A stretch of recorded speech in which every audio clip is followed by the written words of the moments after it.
कांग्रेस सांसद और लोकसभा में नेता प्रतिपक्ष राहुल गांधी अब बुरी तरह से फंस गए हैं। एसआईआर को लेकर शुरू हुई लड़ाई अब विपक्ष पर भारी पड़ती नजर आ रही है और सबसे ज्यादा मुश्किल में खुद कांग्रेस नेता राहुल गांधी हैं।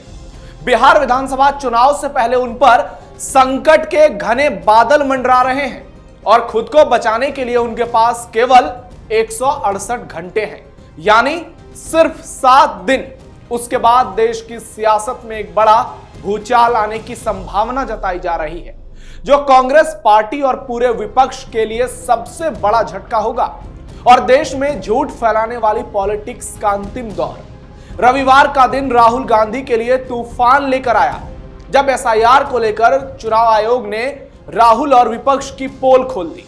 मुख्य चुनाव आयुक्त ज्ञानेश कुमार ने कांग्रेस नेता राहुल गांधी के वोट चोरी के आरोपों पर सबसे बड़ा हमला बोलते हुए साफ साफ कह दिया कि नेता प्रतिपक्ष को 7 दिन में आरोप लगाने वालों को या तो हलफनामा देना होगा या फिर देश से माफी मांगनी होगी।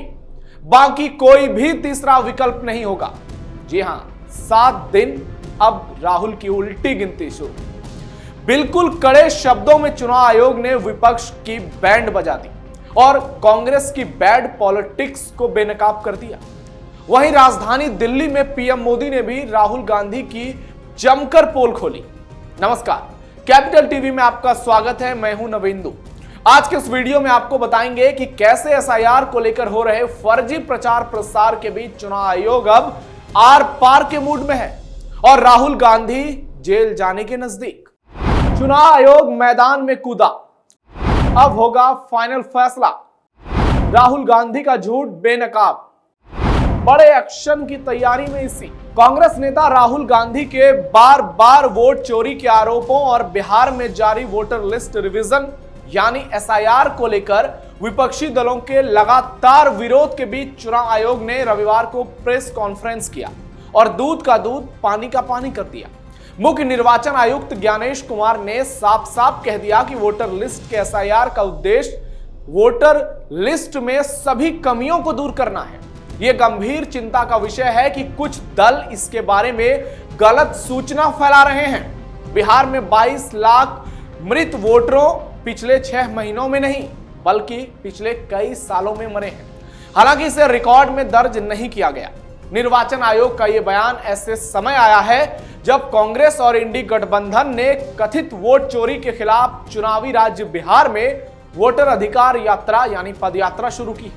लेकिन मुख्य चुनाव आयुक्त ने वोट चोरी के आरोपों को सिरे से खारिज कर दिया और कहा कि सभी हितधारक पारदर्शी तरीके से एसआईआर को सफल बनाने के लिए काम कर रहे हैं। यह चिंता का विषय है क्योंकि कुछ दल लगातार भ्रम फैला रहे हैं, लोगों के बीच गलत सूचना दे रहे हैं। निर्वाचन आयोग सभी सियासी दलों से बिहार में वोटर लिस्ट पर दावे और आपत्तियां दर्ज कराने का आग्रह करता है।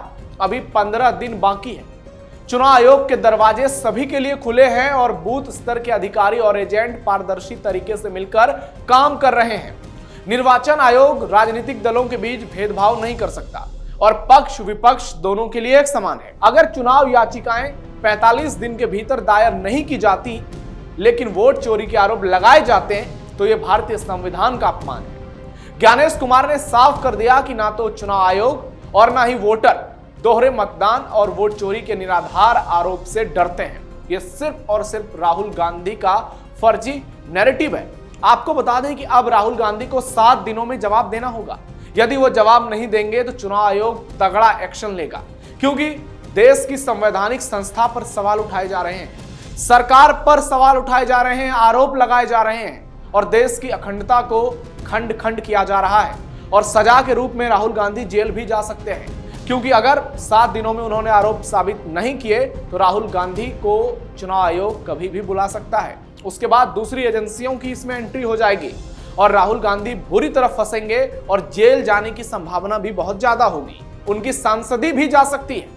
पहले भी वो कई बार कई मामलों में फंस चुके हैं, लेकिन अब तक राहुल गांधी का या तो भाग्य कहिए या फिर कुछ और, वो बचते हुए नजर आए। लेकिन इस बार मामला बहुत कठिन है।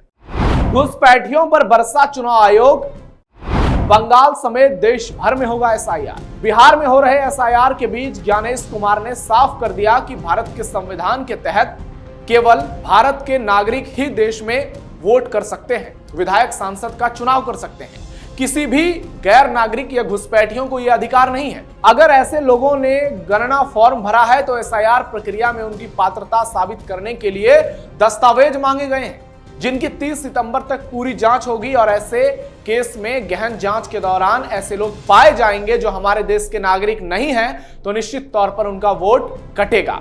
ज्ञानेश कुमार के मुताबिक राजनीतिक दलों के जिलाध्यक्षों और उनके बीएलए के सत्यापित दस्तावेज और टेस्टिमोनियल या तो उनके अपने राज्य या राष्ट्रीय स्तर के नेताओं तक नहीं पहुंच रहे हैं, या फिर जमीनी हकीकत को नजरअंदाज करके भ्रम फैलाने की षड्यंत्र रची जा रही है।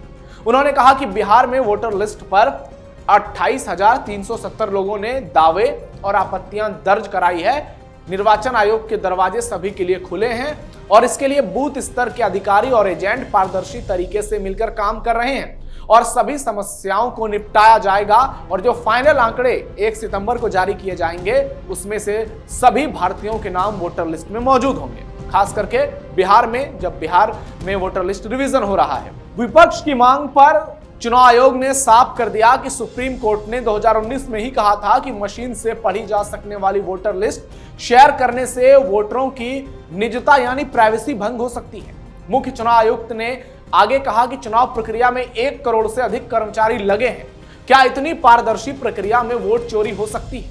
दोहरे मतदान और वोट चोरी के निराधार आरोपों से न तो चुनाव आयोग और न ही वोटर डरने वाले हैं। जब चुनाव की सभी उचित प्रक्रियाओं का पालन किया गया है तो कोई चुनावी याचिका दायर नहीं की गई, तो वोट चोरी के आरोप क्यों लगाए जा रहे हैं? ज्ञानेश कुमार ने कहा कि जहां तक पश्चिम बंगाल में एसआईआर की बात है, तारीख की बात है, तो हम 3 कमिश्नर उचित समय देखकर निर्णय लेंगे, चाहे वो पश्चिम बंगाल में हो या देश के अन्य राज्यों में। आने वाले समय में इसकी तारीखों की घोषणा की जाएगी और देश भर में एसआईआर होगा। राहुल गांधी को इसी का करारा जवाब। राहुल गांधी ने बार बार चुनाव आयोग पर वोटरों से जुड़े डेटा में हेराफेरी करने के आरोप लगाए। उनका आरोप है कि महाराष्ट्र, कर्नाटक और हरियाणा में वोट चोरी हुई। आयोग ने कांग्रेस नेता से उन लोगों के नाम जारी करने को कहा है जिनके बारे में उनका दावा है कि उन्हें वोटर लिस्ट में गलत तरीके से जोड़ा गया या हटाया गया है। साथ ही घोषणा पत्र भी जारी करने को कहा है। निर्वाचन आयोग ने यहां तक कह दिया कि अगर लोकसभा में नेता प्रतिपक्ष अपने आरोपों के समर्थन में कोई हलफनामा देने में पूरी तरह से विफल रहते हैं तो उन्हें माफी मांगनी होगी, कोई विकल्प नहीं बचेगा। एसआईआर कराने के निर्वाचन आयोग के कदम को लेकर भी विपक्षी दल सवाल तो उठा ही रहे हैं और विपक्षी दलों का दावा है कि इससे करोड़ों जो भारत के नागरिक हैं वो इससे दूर हो जाएंगे। फिलहाल मामला सुप्रीम कोर्ट में है, सुनवाई जारी है, लेकिन अब तक सुप्रीम कोर्ट का रुख नजर आया है उससे तो यही पता चल रहा है कि चुनाव आयोग सही दिशा में काम कर रहा है और इस पर कोर्ट ने भी पुष्टि की है। 16 दिनों में 20 जिलों जाकर राहुल गांधी बिहार में लोगों को गुमराह कर रहे हैं वोट चोरी को लेकर अपनी पद यात्रा के जरिए। वहीं इसी मुद्दे को लेकर राहुल गांधी फिलहाल बिहार में पदयात्रा कर रहे हैं और 16 दिनों में 20 जिलों में जाकर वो एसआईआर को लेकर लोगों को गुमराह करेंगे। लेकिन अगले 7 दिन में बहुत कुछ बदलने वाला है और राहुल गांधी के साथ कुछ भी बड़ा हो सकता है। पीएम मोदी का कांग्रेस पर बड़ा हमला। एक और चुनाव आयोग राहुल गांधी के आरोपों को बेनकाब कर रहा था तो दूसरी ओर पीएम मोदी ने राजधानी दिल्ली से राहुल गांधी और कांग्रेस पर बड़ा हमला बोला और कहा कि सिर पर संविधान रखकर नाचने वालों ने संविधान को कुचला। आज जो सामाजिक न्याय की बड़ी बड़ी बातें करते हैं, उन्होंने ऐसे कई कानून देश में बनाए जो कि देश के लिए जरूरी नहीं थे। ये मोदी है जो इस तरह के गलत कानूनों को खोज कर खत्म कर रहा है। हमारी सरकार ने ऐसे सैकड़ों कानूनों को समाप्त किया है और यह अभियान लगातार जारी है। तो राहुल गांधी चौतरफा घिरते हुए नजर आ रहे हैं। अब चुनाव आयोग को 7 दिनों के भीतर राहुल गांधी को जवाब देना होगा, नहीं तो माफी मांगनी होगी। हालांकि राहुल गांधी कह चुके हैं कि वो गांधी हैं, माफी नहीं मांगते। ऐसे में देखना यह होगा कि वो जेल जाना पसंद करते हैं या फिर वो सियासत छोड़ना पसंद करते हैं या फिर चुनाव आयोग और दूसरी एजेंसियां, पुलिस इस पर अपने तरीके से कार्रवाई करती है। तो इस खबर पर आपकी क्या राय है कमेंट बॉक्स में जरूर बताइएगा। इस वीडियो को लाइक शेयर कीजिएगा और फिलहाल के लिए धन्यवाद।